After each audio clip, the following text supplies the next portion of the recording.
ठंडी बेरहम हुआ जैसे मुर्दा हाथों की तरह मेरे चेहरे को टच कर रही थी। ये कोई आम हुआ नहीं थी, उसमें एक ऐसी स्मेल थी, सुड़े हुए गोश्त, सल्फर और किसी ऐसी चीज की स्मेल जिसका कोई नाम नहीं था।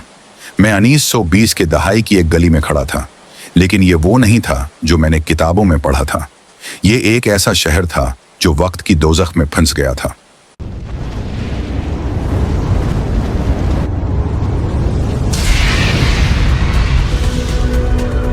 प्रोफेसर जुबैर मेरे दादा एक जुनूनी साइंटिस्ट थे। उनका मानना था कि वक्त एक सीधी लकीर नहीं, बल्कि एक समंदर है जिसमें हर लम्हा एक अलग दुनिया है। उन्होंने एक ऐसी मशीन बनाई जो इस समंदर में गोता लगा सकती थी, लेकिन वो ये नहीं जानते थे कि उस समंदर की गहराइयों में क्या छिपा है। उन्होंने मुझे अपनी डायरी में लिखा था, वक्त एक राज है, एक ऐसा राज जिसे छेड़ना मौत से भी बदतर हो सकता है।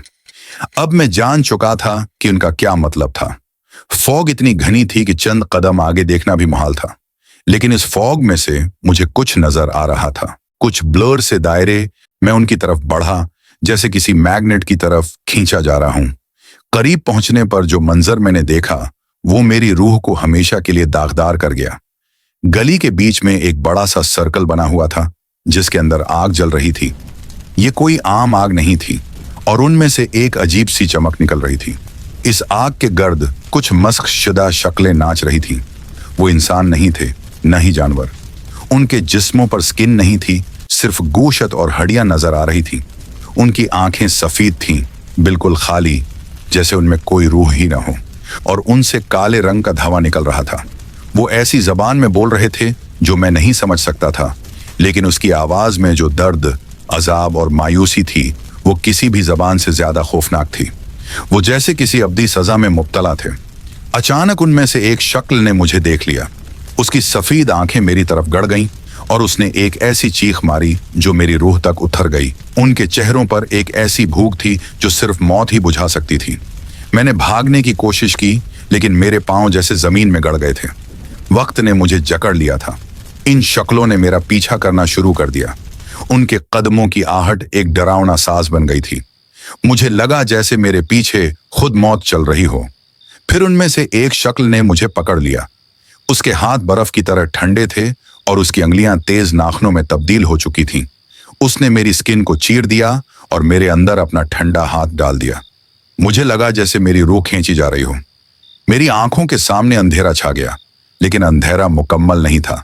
उसमें मुझे कुछ मनाजर नजर आ रहे थे, इसी शहर के, लेकिन मुख्तलिफ औकात के। कभी मैं किसी जश्न में था, कभी किसी जनाजे में, कभी किसी जंग में, जैसे वक्त मेरे सामने अपनी पूरी तारीख खोल रहा हो। लेकिन हर मंजर में वही मस्ख शुदा शक्लें मौजूद थीं, हमेशा नाचती हुई, हमेशा चीखती हुई। जब मैंने आंखें खोलें तो मैं अपनी लिबरेटरी में था, लेकिन सब कुछ बदल चुका था। मेरी आंखों में वही खौफ था जो मैंने उस दोज़ख में देखा था।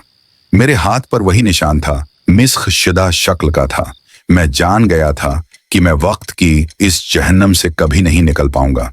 मैं हमेशा इस अजाब में जीता रहूंगा, एक ऐसी सजा जो मौत से भी बदतर है। अब मैं समझ गया था कि मेरे दादा ने अपनी डायरी में क्या लिखा था। वक्त एक राज है, एक ऐसा राज जिसे छेड़ना मौत से भी बदतर हो सकता है। और अब मैं उस राज का एक हिस्सा बन चुका था। मैं वक्त का दोज़ख बन चुका था। और अगर आपको ये वीडियो पसंद आई हो और आप मजीद वीडियोस देखना चाहते हो तो हमारे चैनल पर मौजूद दूसरी वीडियो जरूर देखें। लाइक के बटन को प्रेस करना ना भूलें और मजीद जबरदस्त कहानियों के लिए सब्सक्राइब करें। थैंक्स फॉर वॉचिंग और मैं अब आपको नेक्स्ट वीडियो में मिलूंगा। टिल देन, अल्लाह हाफिज।